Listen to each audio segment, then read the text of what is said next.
You've been hurt. Not once, not twice, but more times than you can count. Maybe it was something someone said or didn't say. Maybe it was betrayal, rejection, neglect, or maybe it wasn't just one moment, but 1,000 quiet ones that added up. A slow erosion of your trust in people and in yourself.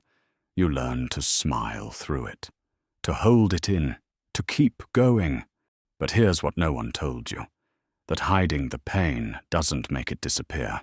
It makes it deeper, quieter, and much harder to heal. Carl Jung said, "Until you make the unconscious conscious, it will direct your life, and you will call it fate." And for too long, you've called pain your fate. You've called self-abandonment love. You've called silence strength. But deep down, you know the truth. Something has to change, and it starts here, not with pretending, not with forcing positivity, but with a decision to stop carrying what was never yours, to stop shrinking to fit into places you've outgrown, to stop caring so much about people who never really saw you, because this time, you're not going back. You're not breaking again. You're not losing yourself just to feel safe.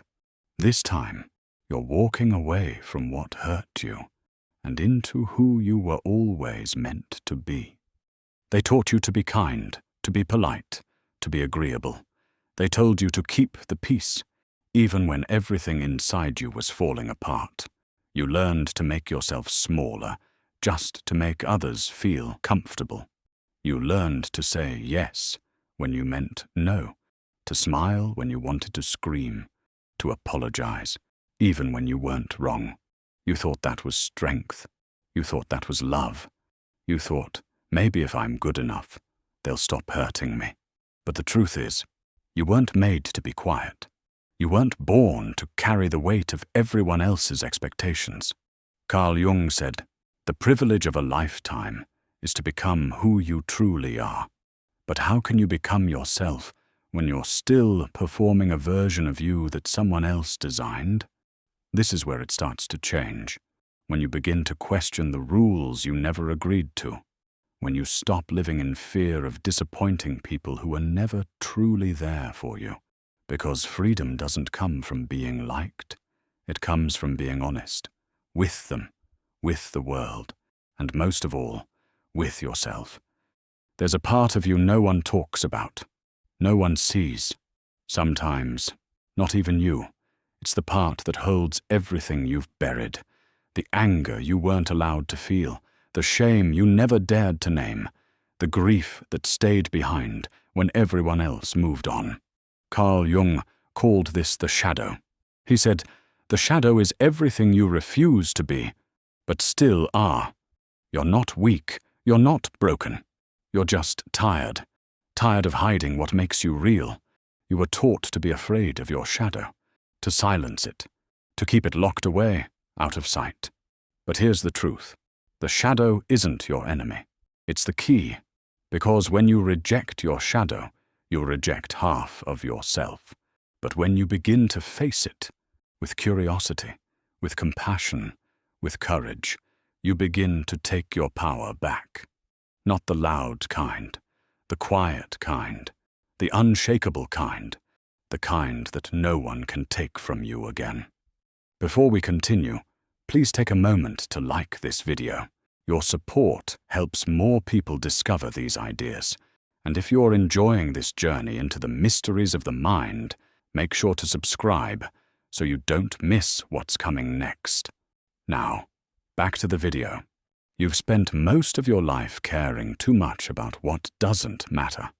What they think, what they expect, whether they'll approve, whether they'll stay. You tried to be perfect. You tried to be enough. You tried to hold everything together, even when it was tearing you apart. But here's the truth. It's not your job to carry everyone else's comfort. It's not your responsibility to be liked, accepted, or understood by people who never took the time to really see you. Carl Jung said, "The greatest tragedy of the family is the unlived lives of the parents." And those unlived lives, their fears, their rules, their pain, got passed down to you, but you don't have to keep living them. Letting go doesn't mean you've stopped caring. It means you've started caring more about yourself, your peace, your boundaries, your voice. You are allowed to say no. You are allowed to walk away. You are allowed to stop trying to fix what was never yours to fix. Because the moment you stop overgiving, the moment you stop chasing validation, you begin to return to yourself. And that's when the healing begins. Not because the world is easier, but because you're done abandoning yourself to survive it. You've been through enough disappointment, enough waiting for people to treat you the way you've always treated them. You've cried enough tears in silence. You've explained yourself one too many times. You've twisted yourself into shapes just to make things work. But now, something is shifting. You're starting to realize the power is in your hands now, not theirs. You don't need permission to let go. You don't need closure from people who were never capable of giving it. You don't need to keep playing a role you've outgrown. Because here's what they don't tell you. No one can hurt you in the same way once you stop betraying yourself.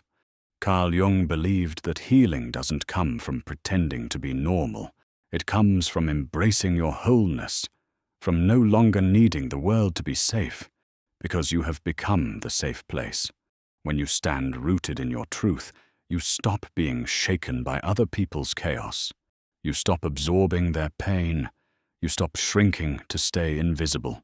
You stop bending every time someone leans too hard on you. You become steady, quietly powerful. You walk away without guilt. You speak your truth without apology.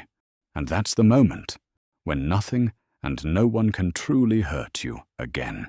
Not because life won't challenge you, but because you won't abandon yourself to survive it. This is what freedom feels like.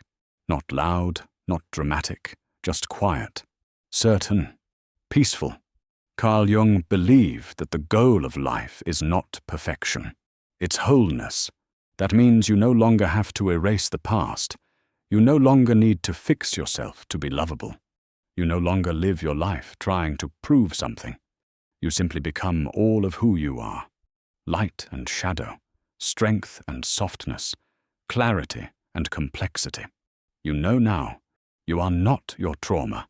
You are not what they did to you. You are not the roles you were forced to play.